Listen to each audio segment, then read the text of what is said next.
मैं चाहता हूं कि तुसी सारे आओ यूरोप और फ्री में पढ़ो, बल्कि ना सिर्फ फ्री में पढ़ो, इनसे पैसे भी लो, घूमो फिरो, एंजॉय करो। अगर तो आप लोग यूरोप के अंदर आके पढ़ना चाहते हो, फ्री में पढ़ना चाहते हो और पढ़ने के आपको पैसे मिलेंगे, कैसी बात है। अगर आप जब सेलेक्ट हो जाते हो इस प्रोग्राम के लिए, तो जब आप वहां से एयर टिकट अपनी खरीदते हो तो जो एयर फेयर है उसके लिए भी आपको पैसे मिलेंगे। और क्या क्या चीजें जो है ना वो आपको मेंशन करनी चाहिए अपनी डिग्रीज के अंदर, मोटिवेशन लेटर के अंदर, अपनी सीवीज के अंदर, ताकि जो आपका एक्सेप्टेंस रेट है वो बढ़ सके। जी guys, welcome back to my channel journey with Salman. I hope everybody is doing good, having good life. आज का वीडियो जो है इट्स वेरी अमेजिंग और ये सब स्टूडेंट्स के लिए है जो कि मास्टर्स कर रहे हैं, बैचलर्स कर रहे हैं या पीएचडी कर रहे हैं। पाकिस्तान में, इंडिया में, बांग्लादेश में, नेपाल में, कहीं भी आप पढ़ रहे हो, this opportunity is for you. अगर तो आप लोग यूरोप के अंदर आके पढ़ना चाहते हो, फ्री में पढ़ना चाहते हो और पढ़ने के आपको पैसे मिलेंगे, कैसी बात है। और सिर्फ पढ़ने के ही नहीं पैसे मिलेंगे, अगर आप जब सेलेक्ट हो जाते हो इस प्रोग्राम के लिए, तो जब आप वहां से एयर टिकट अपनी खरीदते हो तो जो एयर फेयर है उसके लिए भी आपको पैसे मिलेंगे। जी, मैं किस स्कॉलरशिप की बात कर रहा हूँ। ये स्कॉलरशिप जो है it's a government funded programme और ये स्लोवाकिया की गवर्नमेंट का फंडेड प्रोग्राम है। स्लोवाकिया का के बारे में थोड़ा सा बता दूं कि ये सेंट्रल यूरोप में है। इसके नेबरिंग कंट्रीज जो हैं वो पोलैंड है, यूक्रेन है, हंगरी है और ऑस्ट्रिया है।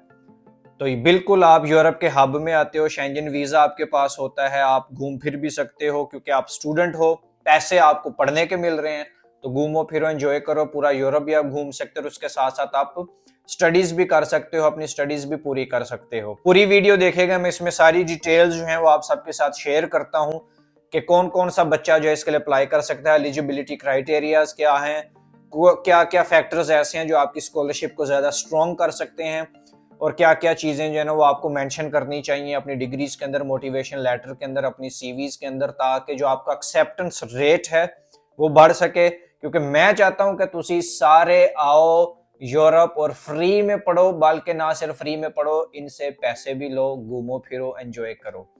शुरू करते हैं आज की वीडियो। ओके, ये जो एप्लीकेशन है ये 2024 और 2025 का जो प्रोग्राम है उसके लिए ओपन है। अभी गवर्नमेंट ऑफ स्लोवाकिया की जो गवर्नमेंट है उसके ये प्रोग्राम है। पीएचडी स्टूडेंट्स के लिए है, मास्टर स्टूडेंट्स के लिए है और जो बैचलर्स कर रहे हैं उनके लिए ये वाला जो प्रोग्राम है ये वाला इन्होंने स्टार्ट किया है। Deadline for this scholarship is 30th of April 2024। इसी महीने का जो लास्ट डे है वो लास्ट डे है अप्लाई करने का। तो फटाफट से अभी जिस तरह से हम चीजें डिस्कस करेंगे तो आपने एप्लीकेशन जो उसको फिलअप करना शुरू कर देना। अगर कोई भी क्वेश्चन हो तो कमेंट्स में जरूर लिखिएगा, अगर जरूरत पड़ी तो मैं एक और वीडियो इसी से रिलेटेड कर दूंगा, no issues at all. Eligibility का अगर हम बात करते हैं कि कौन कौन से स्टूडेंट्स हैं वो एलिजिबल हैं, तो जितने भी बच्चे जो मास्टर्स कर रहे हैं पाकिस्तान से, इंडिया से, बांग्लादेश, नेपाल से, उन सब के लिए अपॉर्चुनिटी है कि वो एक दो सेमेस्टर अगर उन्होंने अपने कंट्रीज में लगा लिया तो बाकी के जितने भी सेमेस्टर्स हैं वो आके वो ना एक सेमेस्टर, दो सेमेस्टर, तीन सेमेस्टर, डिपेंड करता है आपके रिसर्च वर्क के ऊपर, डिपेंड करता है आपके कोर्स वर्क के ऊपर, आप यहाँ पर आके क्या कर सकते हो, स्टडी कर सकते हो। उसके अलावा अगर आप बैचलर्स कर रहे हो तो बैचलर्स में एटलीस्ट आपने 2.5 ईयर्स जो हैं वो कंप्लीट कर लिए हो अपनी यूनिवर्सिटीज में, और जो आपने मेजर डिक्लेयर किया हुआ, जिस मेजर स्टडीज में आप कर रहे हो उसी मेजर के अंदर आपको क्या करना है, यहाँ पर स्कॉलरशिप अप्लाई करनी है। अगर आप उसी मेजर स्टडीज के अंदर सेलेक्ट हो जाते हो तो फिर जो बैचलर्स कर रहे हैं वो भी बच्चे आ सकते हैं। उसके अलावा नंबर 3 के ऊपर कौन लोग अप्लाई कर सकते हैं, जो पीएचडी कर रहे हैं। इस वक्त जो पीएचडी कर रहे हैं, ऑलरेडी इनरोल्ड हैं पेड के अंदर, या जो यूनिवर्सिटीज की तरफ से आपको स्कॉलरशिप मिली हुई है या आपकी गवर्नमेंट की तरफ से स्कॉलरशिप मिली हुई है, या हमारे कंट्रीज में मोस्टली ये भी होता है कि लोग अपनी तरफ से दे के भी पढ़ रहे होते हैं। तो अगर आप उस प्रोग्राम में भी इनरोल हो तो आप अपना रिसर्च वर्क की फील्ड के अंदर आप यहाँ पर दोबारा इसी स्कॉलरशिप के ऊपर अप्लाई करो। अगर आपकी भी सिलेक्शन हो जाती है तो आप भी आ सकते हो। नंबर 4 के ऊपर कौन से लोग हैं, जो रिसर्च वर्क कर रहे हैं, पीएचडी उन्होंने कंप्लीट कर ली है या पीएचडी नहीं कर रहे, मास्टर्स के बाद वैसे ही कोई इंटर्नशिप वगैरह जो रिसर्च प्रोग्राम है वो कर रहे हो, तो आप लोगों के लिए भी खुशखबरी है कि आप लोग भी स्कॉलरशिप के लिए अप्लाई कर सकते हो। आप ये सारा जो इनका क्राइटेरिया है वो चेकआउट कर सकते हो। ड्यूरेशन की बात करें कि कितनी देर के लिए जो बच्चे हैं वो यहाँ पर रह सकते हैं, 1 या 2 फुल सेमेस्टर यहाँ पर लगा सकते हैं जो मास्टर्स वाले हैं, और 3 से 4 जो ट्राइमेस्टर्स हैं वो यहाँ पर बैचलर्स वाले जो वो भी रह सकते हैं, और जो पीएचडी वाले हैं वो 6 to 9 मंथ्स भी यहाँ पर रह सकते हैं, और उसके अलावा 10 मंथ्स से लेके 12 महीने तक भी उनका जो टाइम पीरियड है वो इंक्रीज किया जा सकता है depending on the research work, उनका रिसर्च वर्क कैसा है। ओके, अभी हम बात करते हैं कि जी पैसे आपको कितने मिलेंगे। तो जितने भी मास्टर्स प्रोग्राम के अंदर सेलेक्ट होंगे बच्चे बैचलर्स में, उनको मिलेंगे 620 यूरोस पर मंथ।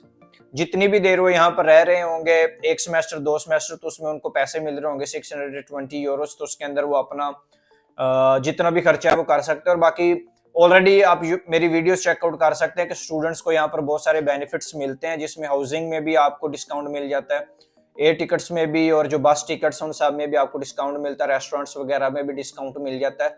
और उसके अलावा आप छोटा मोटा पार्ट टाइम काम भी कर सकते हो। जिनकी पीएचडीज अभी कंप्लीट नहीं हुई उनको 1025 यूरो मिलेंगे, लेकिन अगर किसी की पीएचडी जो वो कंप्लीट होगी और उसके बाद वो रिसर्च वर्क के लिए आ रहा है तो उनको 1370 यूरोस जो हैं वो मिलेंगे उनको अपने स्टे के दौरान। लेकिन अगर आपकी पीएचडी कंप्लीट है, रिसर्च वर्क के लिए आ रहे हो और आपका वर्किंग एक्सपीरियंस जो है वो मोर देन 4 इयर्स है, वो तो फिर आपकी जो सैलरी यहाँ पर लगेगी वो लगेगी 1470 यूरो। अब अगर हम बात करते हैं एयर फेयर की, उसमें हमें 750 यूरोस जो हैं वो मिलेंगे अगर हम सेलेक्ट हो जाते हो तो एयर फेयर के लिए।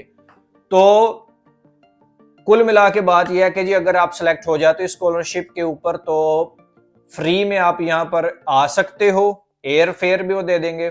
यहाँ पर रहने सहने के लिए 620 यूरो वो आपको देंगे, या 1070 यूरो देंगे, या 1370 यूरो, या 1470 यूरो देंगे डिपेंडिंग अपॉन योर प्रोग्राम। तो रहना सहना भी उसी में हो जाएगा, खाना पीना भी उसी में हो जाएगा, स्टडीज भी हो जाएगी, डिग्रीज भी हो जाएंगी, इंटरनेशनल एक्सपोजर भी मिल जाएगा, यूरोप का टूर भी हो जाएगा, यूरोप का एक्सपोजर भी मिल जाएगा, डिग्री के ऊपर आपका यूरोप की यूनिवर्सिटीज भी आ जाएगी, ताकि इन फ्यूचर जब आप अप्लाई करते हो डिफरेंट प्रोग्राम्स के लिए यूरोप के अंदर, अमेरिका, कनाडा, ऑस्ट्रेलिया, तो आपके चांसेस जो हैं वो बहुत ज्यादा बढ़ जाते हैं। डिस्क्रिप्शन में मैंने पूरा लिंक जो है स्कॉलरशिप का दे दिया है, फौरन जाओ उस लिंक के ऊपर और अप्लाई करो। अप्लाई करना बहुत ईजी है, लेकिन अगर कोई भी इशू हो तो कमेंट्स में जरूर लिखिएगा, तो मैं जो वीडियो जो है वो अपलोड कर दूंगा दोबारा से बना के कि अप्लाई भी किस तरह से करना है।